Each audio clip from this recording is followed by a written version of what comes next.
السلام علیکم ورحمۃ اللہ وبرکاتہ۔ الحمدللہ الذی ابدع الاخلاق والارضین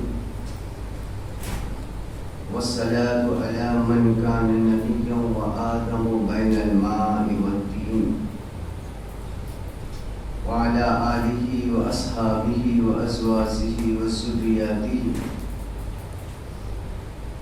وعلماء ملته وشهداء محبته وأهل بيته أجمعين، أما بعد، فأعوذ بالله من الشيطان الرجيم، بسم الله الرحمن الرحيم، والضحى والليل إذا سجى، صدق الله مولانا العظيم، وبلغنا لمن الشاهدين والشاكرين، والحمد للہ رب العالمین۔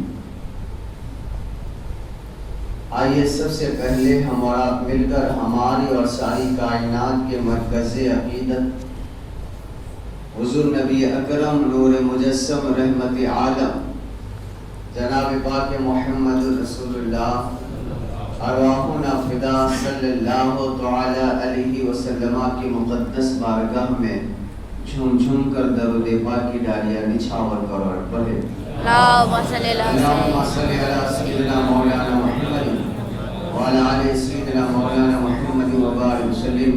صلاۃ والسلام علیکہ یا سیدی یا رسول اللہ صلی اللہ تعالی علیہ وآلہ وسلم۔ رسول اور آل رسول پر ایک مرتبہ پر یہ صلاۃ پیش فرمائے۔ اللہم صلی علی سیدنا مولانا محمد وعلى آل سيدنا مولانا محمد وبارك وسلم۔ صلاة والسلام عليك يا رسول الله صلى الله تعالى عليه وآله وسلم۔ عجیب تماشا ہے حسن شاہا، شروع کروں میں کہاں سے پہلے۔ عجب تماشا ہے حسن شاہا، شروع کروں میں کہاں سے پہلے۔ ہر ایک جلوہ پکارتا ہے یہاں سے پہلے، یہاں سے پہلے۔ اور زمین کا آسماں کا عرش کا جلوہ نظر آیا، زمین کا آسماں کا عرش کا جلوہ نظر آیا۔ حضور یاد مولا میں ہمیں کیا کیا نظر آیا۔ اور یا رسول اللہ تمہارے ذکر کی رفعت علم نشرہ میں ہے، لیکن مجھے تو سارے قرآن میں تیرا چرچا نظر آیا، مجھے تو سارے قرآن میں تیرا چرچا نظر آیا۔ قرآن مقدس میں رب تبارک و تعالیٰ نے ارشاد فرمایا والضحیٰ، اے حبیب تیرے چمکنے والے چہرے کی قسم۔ آج کا موضوع سکن حضور علیہ السلام کا چہرہ مبارک اور آقا کریم علیہ السلام کے منہ مبارک یعنی بال مبارک۔ اللہ تبارک و تعالیٰ نے میرے آقا علیہ الصلوۃ والتسلیم کو جو حسن عطا کیا، ایسا حسین تو نہ کوئی کل آیا تھا نہ صبح قیامت تک کوئی آئے گا۔ حضرت حسان بن ثابت نے فرمایا وَأَحْسَنَ مِنْكَ لَمْ تَرَ قَطُّ عَيْنِي وَأَحْسَنُ مِنْكَ لَمْ تَرَ قَطُّ عَيْنِي وَأَجْمَلُ مِنْكَ لَمْ تَلِدِ النِّسَاءُ خلقت مبرأ من كل عیب كأنك قد خلقت كما تشاء وأحسن منك لم تر قط عینی۔ یا رسول اللہ آپ جیسا خوبصورت میری آنکھوں نے دیکھا ہی نہیں ہے۔ وأجمل منك لم تلد النساء، بلکہ آپ جیسا حسین و جمیل تو آج تک کسی ماں نے پیدا ہی نہیں کیا۔ یہ صحابی کہہ رہے ہیں آپ جیسا حسین و جمیل آج تک کسی ماں نے پیدا ہی نہیں کیا۔ خلقت مبرأ من کل عیب، اللہ پاک نے آپ کو ہر عیب سے پاک پیدا کیا ہے۔ اللہ پاک نے آپ کو ہر عیب سے پاک پیدا کیا۔ کأنک قد خلقت کما تشاء، بلکہ جیسا آپ نے چاہا ویسا آپ کے رب نے آپ کی تخلیق فرمائی۔ ساری کائنات کو خدا نے اپنی مرضی سے پیدا کیا، زمین اپنی مرضی سے، آسمان اپنی مرضی سے، ملائکہ اپنی مرضی سے، تمام مخلوقات کو مولا نے اپنی مرضی سے پیدا کیا۔ مگر جب بات تخلیق محمد کی آئی، جب میرے اور آپ کے آقا کی تخلیق کی بات آئی، تو رب نے فرمایا اے حبیب ساری کائنات کو میں نے اپنی مرضی سے تجھے میں تیری مرضی سے بناؤں. گویا رب نے پوچھا ہوگا حبیب بتاؤ کیسے بناؤ. آدم کو اپنی مرضی سے پیدا کیا, نوح کو اپنی مرضی سے, زکریا کو اپنی مرضی سے, ابراہیم کو اپنی مرضی سے, یحییٰ کو اپنی مرضی سے, تمام پیغمبروں کو رب تعالیٰ نے اپنی مرضی سے بنایا, جیسا چاہا بنایا. مگر جب بات مصطفیٰ کی آئی تو آج مصطفیٰ کی رضا نہیں آئی. پوچھا جائے حبیب کیسے بناؤ, گویا خدا کی رضا چاہتے ہیں دو عالم. خدا چاہتا ہے رضا محمد, خدا چاہتا ہے رضا محمد. تو جب رب نے پوچھا تو گویا مصطفیٰ نے کہا ہوگا اے مولا جب تو نے مجھے پوچھ لیا ہے کہ کیسے بناؤ تو ایسے بنا مولا, ایسے بنا کہ ہاتھ میرا ہو عطا تیری ہو, ہاتھ میرا ہو عطا تیری ہو, زبان میری ہو کلام تیرا ہو, سینہ میرا ہو علم تیرا ہو, اور ہاں چہرہ میرا ہو دیدار تیرا ہو. مجھے ایسا بنا دے کہ چہرہ میرا ہو دیدار تیرا ہو, جو مجھے دیکھ لے وہ تجھے دیکھ لے. اسی لیے سیدنا حضرت ابو ہریرہ رضی اللہ تعالیٰ عنہ نے فرمایا کہ ہم نے حق کو مدینے کی گلیوں میں چلتے پھرتے دیکھا ہے.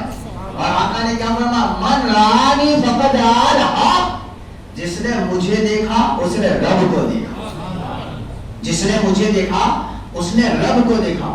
اللہ پاک نے یوسف علیہ السلام کو بھی حسن عطا کیا, اور یوسف علیہ السلام کے حسن کے بڑے چرچے ہیں, بڑا ذکر ہے آقا. اور سرکار اعلیٰ حضرت کی بارگاہ میں ایک شعر پڑھا گیا کہ شان یوسف بھی گھٹی ہے تو اسی طرح سے گھٹی ہے. آپ نے روک دیا, یہ مت کرو, میرا نبی تو کسی کو گھٹانے آیا ہی نہیں ہے, میرا نبی کسی کو گھٹانے نہیں آیا. یہ کیا کرتے ہو کہ شان یوسف تو گھٹی ہے تو اسی طرح سے گھٹی ہے, بلکہ یہ کہو کہ شان یوسف تو بڑی ہے تو اسی طرح سے بڑی ہے. شان یوسف جو بڑی ہے وہ اسی طرح سے بڑی ہے. حضرت یوسف کے حسن کے چرچے مصر میں ہوئے, مصر کی گلیوں میں ہوئے, مصر کے بازار میں ہوئے, مصر کے ایوانوں میں ہوئے, مصر کے گھروں میں ہوئے. وہ حسن جمال یوسف ہی تھا جس کے چرچے مصر میں ہوئے ہیں. یہ حسن جمال مصطفیٰ ہے جس کے چرچے ساری کائنات میں ہو رہے ہیں. یہ حسن جمال مصطفیٰ ہے, یہ میرے آقا کا حسن ہے جس کے چرچے کل بھی ہوتے تھے, آج بھی ہوتے ہیں, اور سورہ قیامت تک ہوتے رہے گی. مولانا روم فرماتے ہیں کہ ایک مرتبہ میرے آقا علیہ السلام نے حضرت جبرائیل سے کہا کہ جبرائیل ذرا تو مجھے اپنی اصلی صورت دکھا, اپنی اصلی صورت دکھا. تو حضرت جبرائیل اپنے تمام کونوں کو کھول دیا جس سے مشرق اور مغرب کو ڈھانپا گیا. اب حضرت جبرائیل نے بھی کہا کہ یا رسول اللہ آپ بھی مجھے اپنی اصلی صورت دکھائیے. اس کا مطلب کیا؟ جبرائیل علیہ السلام سے آپ بھی مجھے اپنی اصلی صورت دکھائیے. اس کا مطلب حضور کی بھی کوئی اصلی صورت ہے, اس لیے کہ چہرے و دعا پر رب تبارک و تعالیٰ نے نورانیت کے 70,000 پردے ڈال دیے تھے. ارے کوئی میرے آقا کو کیا دیکھے, 70,000 پردے نورانیت کے ڈالے تھے. رب کعبہ کی قسم, معراج کی رات جب ایک پردہ اٹھا دیا گیا تو رات رات نہ رہی, ساری طرف نور ہی نور برسنے لگا, ساری طرف نور ہی نور برسنے لگا. تو حضرت سیدنا جبرائیل علیہ السلام و تسلیم نے کہا یا رسول اللہ میں نے مشرق کو بھی دیکھا, مغرب کو بھی دیکھا, شمال کو بھی دیکھا, جنوب کو بھی دیکھا, میں نے کائنات کو دیکھا, آدم کو میں نے دیکھا, نوح کو میں نے دیکھا, شیش کو میں نے دیکھا, زکریا کو میں نے دیکھا, سارے انبیاء کو میں نے دیکھا. یا رسول اللہ آپ جیسا خوبصورت اس دنیا میں نہ پہلے کبھی آیا تھا نہ قیامت تک کوئی آئے گا. میرے آقا اتنے حسین ہے, میرے آقا اتنے خوبصورت ہے, اور آقا کے حسن کا عالم تو یہ ہے کہ قرآن جس کے حسن کا قصیدہ پڑھے, والضحیٰ اے مصطفیٰ تیرے چمکنے والے چہرے کی قسم. حضرت سیدنا اویس قرنی رضی اللہ تعالی کہ جب حضور علیہ السلام نے حضرت علی اور حضرت عمر سے کہا میرا یہ جبہ لے کر جاؤ اور میرے اویس کو دے دینا اور کہنا پہن کر میری امت کی بخشش کی دعا کرے، اویس کرنی سے کہنا میرے امت کی بخشش کی دعا کرے، حضرت سیدنا عمر اور علی گئے رضی اللہ تعالیٰ عنہ۔ حضرت اویس کرنی نے کیا کہا؟ سب بتایا انہوں نے کہ آقا علیہ السلام نے آپ کا جبہ، آپ کے لیے جبہ بھیجا ہے۔ انہوں نے پہلے یہ پوچھا کہ سب کچھ سننے کے بعد کہا کیا تم نے کبھی حضور کو دیکھا ہے؟ کسی نے کہا اویس کرنی نے۔ کس سے کہا؟ ان سے کہا جس نے حضور کے پیچھے نمازیں پڑھی ہے، جس نے جو سرفِ صحابیت حاصل کیا ہے، مولائے کائنات اور فاروق اعظم سے کہا کیا کبھی حضور کو دیکھا ہے؟ کہا یہ جو کچھ 63 سالہ زندگی ہم نے سنائی وہ حضور کی سنائی ہے۔ کہا کیا حضور کو دیکھا ہے؟ پھر پوچھا کیا حضور کو دیکھا ہے؟ آپ نے کہا رب کعبہ کی قسم میرے مصطفیٰ کو تو کسی نے نہیں دیکھا، جو تم نے دیکھا وہ تو ایک سایہ تھا، مصطفیٰ کی ذات کو تو رب کے سوا کسی نے نہیں دیکھا ہے۔ میرے آقا کی حقیقت لاجواب اور بے مثال ہے۔ وہ جو تم نے دیکھا، جو مکے کی گلیوں میں چلتا دیکھا، جو مدینے کی وادیوں میں دیکھا، مدینے کے شہر میں دیکھا، مدینے کی گلیوں میں دیکھا، وہ ایک سایہ تھا، ذات مصطفیٰ کو رب کے سوا کسی نے نہیں دیکھا ہے۔ والضحیٰ، اے محبوب تیرے چمکنے والے چہرے کی قسم۔ چہرہ کیا تھا؟ ایک یہودی نے اپنے بیٹے سے کہا مدینہ منورہ میں جاؤ، بازار میں یہ چیز خرید کر لاؤ۔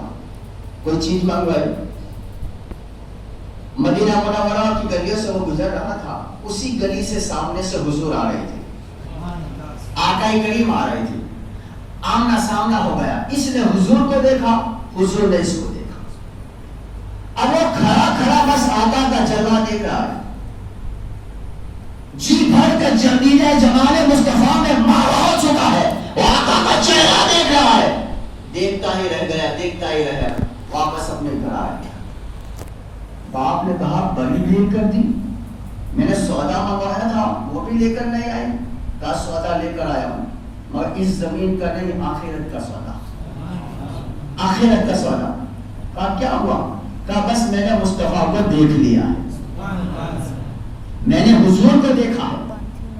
وہ کہتا ہے ہم تو روز دیکھتے، کہا تیرا دیکھنے کا انداز الگ ہے، میں نے دل کی آنکھوں سے دیکھا ہے۔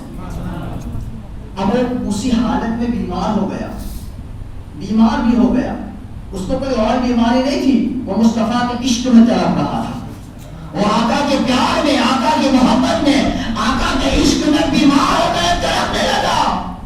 جب وہ بیمار ہو گیا تو اس کے باپ نے حضور سے کہلوایا کہ میرا بیٹا آپ کا ہو چکا ہے اور وہ آپ کو یاد کر رہا ہے، آپ میرے گھر تشریف لائے۔ سید عالم صلی اللہ علیہ وسلم تشریف لائے، وہ چارپائی میں لیٹا ہوا تھا، سرکار اس کے سرہانے جا کر بیٹھ جاتے ہیں اور آقا کریم علیہ السلام نے اپنا ہاتھ اس کی پیشانی پہ رکھا اور رکھنے کے بعد حضور نے کیا کہا؟ کیا میں تمہارے کچھ کام آ سکتا ہوں؟ تمہارا کوئی کام ہے کیا میں تمہارے کوئی کام آ سکتا ہوں؟ رو پڑا، رو پڑا، کہا یا رسول اللہ ایک کام ہے۔ کہا کیا؟ کہا میں نے تو آپ کو مان لیا، میں نے آپ کو دیکھا، میں نے سب کچھ مان لیا، اب مجھے لگتا ہے کہ میں چند گھنٹے کا مہمان ہوں، مگر اس وقت جو میں ایمان لایا تو کیا میرا خدا مجھے معاف کر دے گا؟ میرے نبی نے فرمایا دنیا کے سارے انسانوں کو بخشوانے کے لیے میرا قانون ضمانت لیتا ہے، اور تو میرا ہو گیا ہے، میں تیرا ہاتھ پکڑ کر جنت میں لے جاؤں گا۔ جب یہ حضور نے کہا، اس نے کہا پھر تو آپ کلمہ پڑھائیے۔ کلمہ کون پڑھا رہا ہے؟ حضور پڑھا رہے ہیں۔ سبحان اللہ، میرے آقا نے کلمہ پڑھایا، حضور کی زبان سے سن کر اس نے پڑھا، آقا کریم علیہ السلام کی زبان مبارکہ سے سنا، پڑھا۔ آقا نے ہاتھ اس کی پیشانی پہ رکھا ہے، تھوڑی دیر کے بعد مصطفیٰ جان رحمت تشریف فرما ہے اور اپنا سر حضور کی گود میں رکھتا ہے اور اس کی روح کو سمسری سے پرواز کرتے ہیں. انا للہ و انا الیہ راجعون. مقام کیا ہے؟ ایک وقت کی نماز نہیں پڑھی, ایک روزہ بھی نہیں رکھا, ایک حج بھی نہیں کیا, اتنا موقع ہی نہیں ملا, ایک کام کیا آقا کا ہو گیا, جی بھر کر جمال مصطفیٰ کو دیکھا. پتا ہے اس کو رتبہ کیا ملا؟ غوث, قطب, ابدال, کلندر سے بھی وہ افضل ہو گیا. غوث, قطب, ولی, ابدال, کلندر سے بھی افضل, اس لیے کہ صحابی ہے اور صحابی غوث, قطب, ابدال, کلندر سے بھی افضل ہے. انتقال ہو گیا تو باپ کیا کہتا؟ باپ یہودی تھا, کہتا ہے یا رسول اللہ یہ آپ کا ہو گیا ہے, یہ آپ کا ہو گیا ہے, آپ کے دین کو اس نے قبول کر لیا ہے. اور اسلام میں تہذیب اور تکفین کا طریقہ کیا ہے مجھے نہیں معلوم, لہذا آپ ہی لے جائیے, آپ ہی دفنائیے, آپ ہی اسے دفنائیے.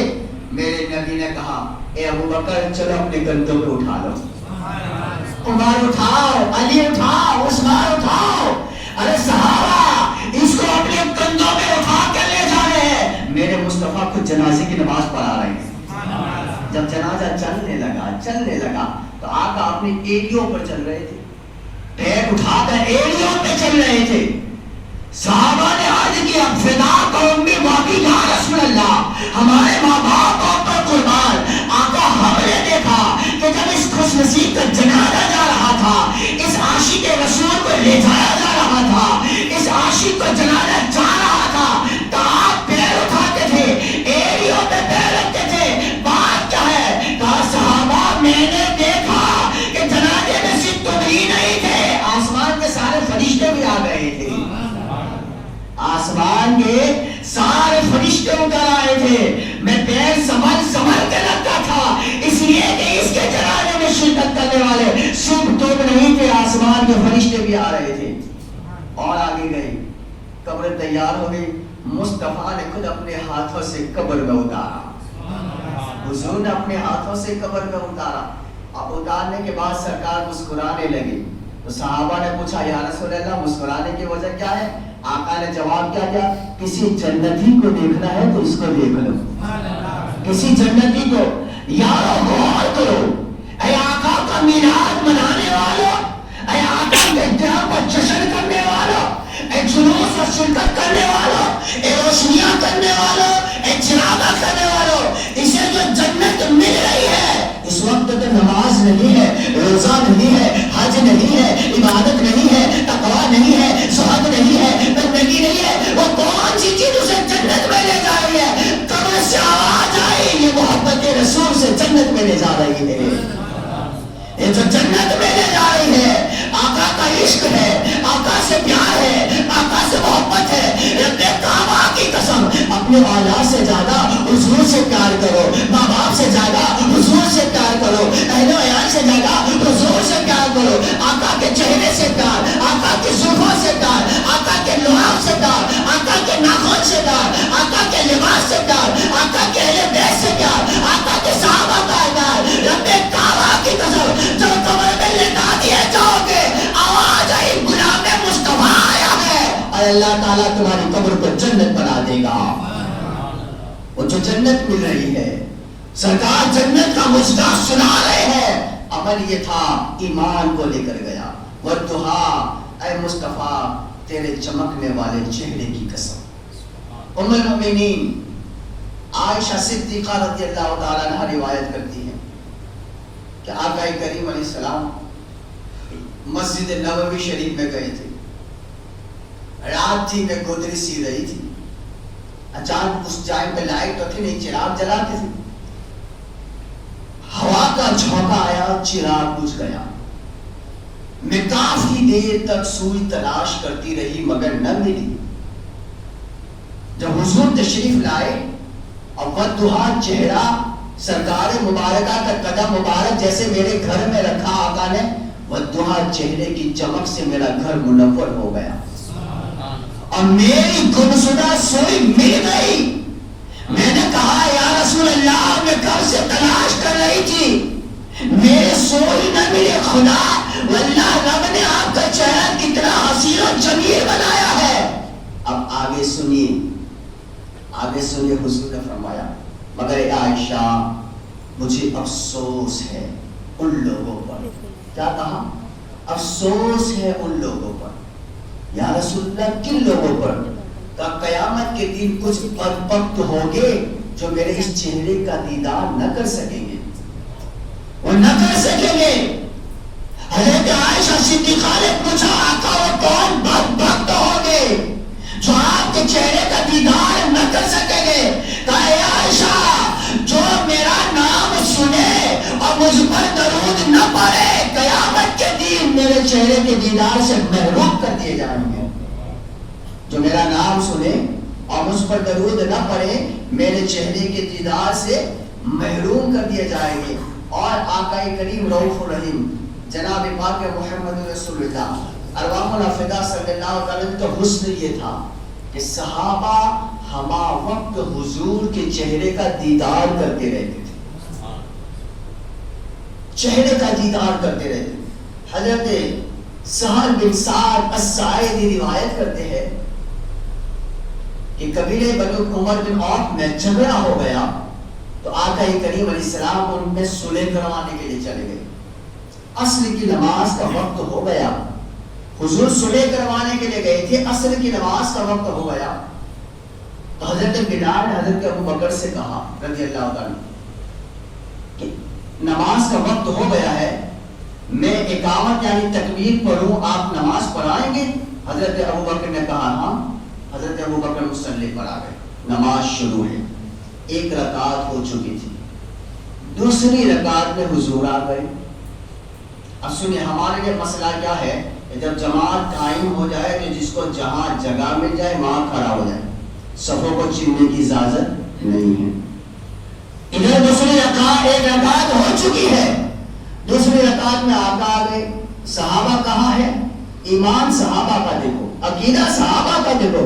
ارے حضور کو انہوں نے دیکھا ہے, آقا کو چلتے پھرتے دیکھا, سوتے جاگتے دیکھا, اٹھتے بیٹھتے دیکھا, کھاتے پیتے دیکھا. وہ صحابہ ہے جس نے میرے مصطفیٰ کو زمین پر بھی دیکھا ہے اور آسمانی معراج میں جاتے ہوئے بھی دیکھا ہے. صحابہ حالت نماز میں پہلی صف میں جب سرکار داخل ہوئے نا تو صحابہ سمجھ گئے حضور آئے. تو انہوں نے کیا کیا, دائیں ہاتھ کو بائیں ہاتھ پر مارا حالت نماز میں. آپ زور سے مارا تاکہ اگلی صف والوں کو پتا چل جائے کہ حضور آئے ہیں. جب انہوں نے مارا تو اگلے سمجھ گئے راستہ دے جب حضور آئے. تیسری صف, چوتھی صف, پوری نماز میں یہ دائیں ہاتھ کو بائیں ہاتھ پر مارا. گویا حالت نماز میں حضور کا میلاد ہو رہا ہے. یہی تو تھا نا حالت نماز میں صحابہ یہی تو کہہ رہے تھے نا حضور آ گئے ہیں, حضور آ گئے ہیں,